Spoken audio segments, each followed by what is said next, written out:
Bernard, tu dis vouloir consulter les habitants sur les projets importants du village.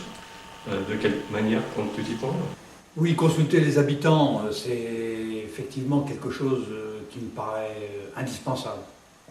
Indispensable à la fois pour d'abord construire les projets, hein, les penser, les réfléchir, et puis une fois qu'on avance sur les projets, qu'on a finalisé le projet, il est important qu'avant de le mettre en œuvre, on ait cette façon de regarder avec les gens, avec tout le monde,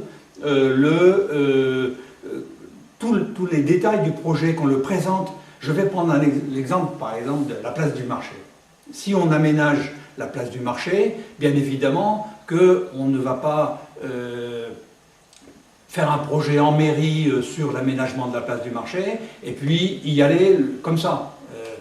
Avant de faire quoi que ce soit, il faut qu'on ait présenté de manière très détaillée, avec des dessins, des photos, des plans, voire parfois même, pourquoi pas, des maquettes, sur qu'est-ce qu'on va faire exactement, et voir que tout le monde puisse voir comment ça va fonctionner, les problèmes que ça va poser aux uns et aux autres, et voir s'il y a des modifications à faire, et qu'une fois que ça c'est fait, que cette concertation est faite, après on peut arrêter le projet, décider et le mettre en œuvre. Et même pendant la réalisation du projet, faire suffisamment d'informations pour que chacun puisse suivre l'évolution du projet. Et pour la zone des gamelles, l'urbanisation de la zone des gamelles, il faut faire la même chose. Il faut faire la même chose parce que on ne peut pas, voilà, on ne peut pas faire un projet comme ça qui va être si important pour Beauvallon sans que chacun ait pu